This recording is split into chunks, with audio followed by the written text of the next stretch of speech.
Married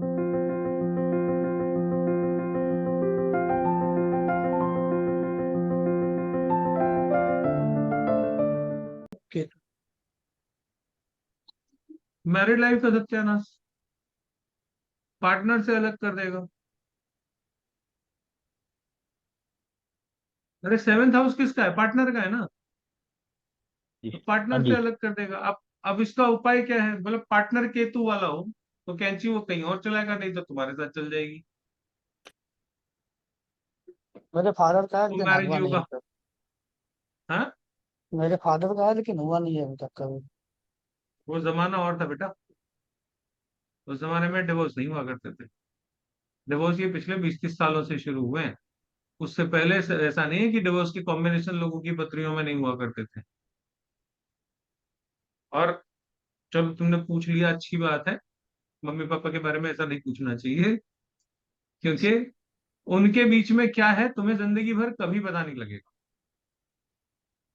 यहाँ पे seventh house में हम सिर्फ एक ही चीज की बात करते हैं, physical relation between the both. तुम कभी नहीं जान पाओगे उस पर। ठीक है ना। और जैसे मैं 40 साल पहले, 50 साल पहले हमारी दादी नानियों के टाइम में क्या पत्रियों में डिवोर्स के कॉम्बिनेशन नहीं होते थे? ये अब होने शुरू हो गए हैं। नया कोई नियम आया है? वैसे तो नहीं है ना। आपस में सेपरेशन रहा होगा सर। अरे आपको क्या पता कि ऐसी हालत में किसका जीवन चला। लेकिन वो घर के अंदर रहता था, दरारें बाहर नहीं दिखती थी। आजकल दरारें बाहर दिख जाती हैं बहुत जल्दी, बस इतना ही फर्क पड़ा। क्योंकि अब लड़कियां सहती नहीं। अभी मैं कल एक मूवी देख रहा था नेटफ्लिक्स पे। उसमें क्या सीन था कि एक फैमिली जो है वो बोर्ड गेम कोई खेल रही थी। जैसे लूडो वूडो होती है हमारे यहाँ, ऐसी कोई बोर्ड गेम खेल रही थी। तो उसमें क्या होता है कि जैसे 6 मेंबर्स हैं, उसमें से जो जो मेंबर जिसका बन गया कि ये बनेगा, ये बनेगा, वो टाइम ट्रेवल करके सन 1470 में चले गए। अब पूरी फैमिली 1470 में है। और ये जो लोग गए हैं ये पढ़े लिखे हैं, आज के जमाने के हैं। तो ये 1470 में गए तो एक बूढ़ी थी, उसको खूब मारा किसी ने, उसके खून निकल रहा था। तो वो कहती है, तुमको किसने मारा? खून क्यों निकल रहा है तुम्हारा? बोले मेरे आदमी ने मारा। तो क्यों मारा? बोले वो तो रोज ही मारता है। "वे ऐसे कैसे मारता है? रोज मारता है, तुम कोई मार खाने की चीज हो?" कहती ये तो आम बात है। मैं तुम्हारी वकील हूँ, मैं तुम्हारे साथ चलती हूँ। कहती वकील क्या होता है? अब जिसको 2024 में से जो 1470 में क्या, उसको क्या पता वकील क्या होता है। तो वो जाके उसका आदमी खड़ा होता है किसी दुकान पे, उससे पूछती है कि तुमने अपनी बीवी को मारा? बोलो हाँ मैंने मारा। तो क्यों मारा? बोले खाना ठीक से नहीं बनाती है, रोज ही पिटती है मेरे से। कभी खाना ठीक से नहीं बनाती, कभी ये नहीं बनाती, कभी वो नहीं बनाती, कभी ऐसा है कभी वैसा है। तो वो जो बुढ़िया बेचारी साथ में खड़ी हुई थी वो कह रही हाँ मैं तो रोज ही पिटती हूँ, इसमें क्या है, इसमें क्या नया है? There is nothing wrong, this is perfectly okay. हर आदमी मारता है अपनी औरत। अब तुम उस जमाने में बोलो केतु ने अलग क्यों नहीं किया, तो मैं क्या बोलूं? देशकाल परिस्थिति है ना। 1470 में डिवोर्स नहीं होते थे वहां पे भी। वो इंटरेस्टिंग सा था। हालांकि देखो वेस्ट का ही वो मूवी है, कोई मुझे नाम नहीं याद आ रहा इस समय। हस्बैंड वाइफ दोनों हैं। तीसरा कोई पूछता है कि तुम्हारे ये बच्चे कैसे हैं, कि तुम्हारे हैं? तो हस्बैंड कहता है ये मेरी पहली बीवी से। वाइफ कहती है ये मेरे पहले हस्बैंड से। तो ये इधर वाले से है, वो उधर वाले से, ये बोलो बीच वाले का, ये बोलो ये दोनों हमारा है। तो वो जो 1470 वाला आदमी था कहता अरे यार ये समझ नहीं आ रहा मुझे कुछ। अच्छा तुम चलो कुछ होगा, छोड़ो जाने दो, मेरी समझ में नहीं आया। आज समझ में आता है ना। अब सन 1470 में किसी को ये बताओ तो कोई मानेगा? तो इसे बचकाने सवाल मत पूछना, फिर मुझे नेटफ्लिक्स पर मूवी देखनी पड़ जाएगी। हर चीज देश काल परिस्थिति से चलती है।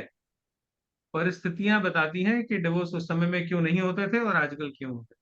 अब लड़कियों के पास पैसा है, आदमियों से अच्छा कमा रही हैं, वो क्यों मार खाए भाई, क्यों डरे। मैंने ऐसे ऐसी लड़कियां देखी हैं।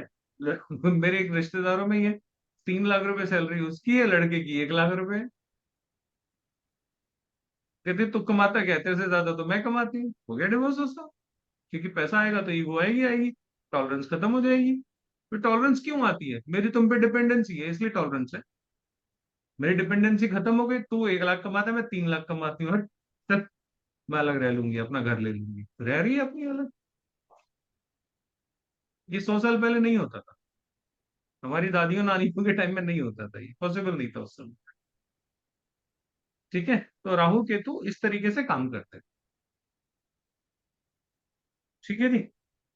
अब आ जाते हैं थोड़ा सा हम रेट्रो प्लैनेट्स को लेके। राहु का रेट्रो फिर प्लैनेट क्या होता ऑपोजिट में रहेगा सर? है? हाँ जी। राहु का अपोजिट में है, ये केतु का एक्सप्लेनेशन तो हुआ, पर राहु का फिर मतलब हर चीज में राहु किसी ऑपोजिट भी है। चीज को एक्सपैंड करता है। वो जिस हाउस में बैठा है, जिस प्लैनेट के साथ बैठा है, वो उसकी चीजों को बढ़ा देगा। बस उसका इतना ही काम। तो मतलब जिसका 1 और 7 का है राहु केतु, तो मतलब एक पार्टनर का ऑब्सेशन है और दूसरे को डिटैचमेंट है, ऐसे भी हो सकता, ऐसे ही है ना फिर? वन मतलब सेवन में मतलब समझा नहीं मतलब मैंने। 1 में सपोज राहु है और 7 में केतु है, वो तो होता अपोजिट ही में है। आते हैं, अपोज में वो तो आते ही है। तो वो तो होता ही है। सभी का होता है। राहु 1 में होगा तो केतु 7 में ही होगा। दे आर हाँ ऑलवेज हाँ, opposite to each other. Correct correct, हाँ। हाँ।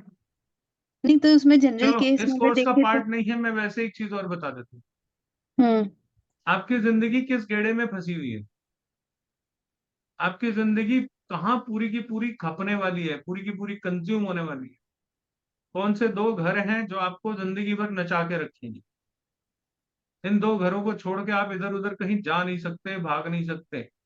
एक आपका वो खो खो का खेल देखा है आपने? बचपन में खेलते थे ना खो खो। तो उसमें कैसे होता था, एक इस तरफ मुंह करके बैठता था, एक इस तरफ मुंह करके बैठता था, है ना? 6 लोग बैठते थे, और जिसके पीछे डब्बा पड़ जाता था वो उठ के चल पड़ता था। ऐसे ही है ना? आपकी पत्री में भी ये खेल होता है, आपके जीवन में भी ये खेल होता है। और आप उस खेल को खेलते हो, आपको पता नहीं कहाँ खेलते हो। बताऊं कहाँ खेलते हो? जिन 2 घरों में आपकी पत्री में राहु केतु बैठे हैं, जिंदगी उन्हीं के बीच में खो खो खेल रही होती है। आप कुछ भी कर लो, इन 2 घरों से आपका पीछा नहीं छूटेगा। जो करोगे इन्हीं 2 घरों के लिए करो। भागो दौड़ो इधर उधर, ऐसा वैसा जो मर्जी करो, आखिरी में आके इन्हीं 2 घरों पे कहानी टिकी। आपके जिंदगी के सबसे ज्यादा कर्म, सबसे ज्यादा आपकी एनर्जी, सबसे ज्यादा आपका पूरा जो सिस्टम है लाइफ का, वो कौन सा घर खाएगा?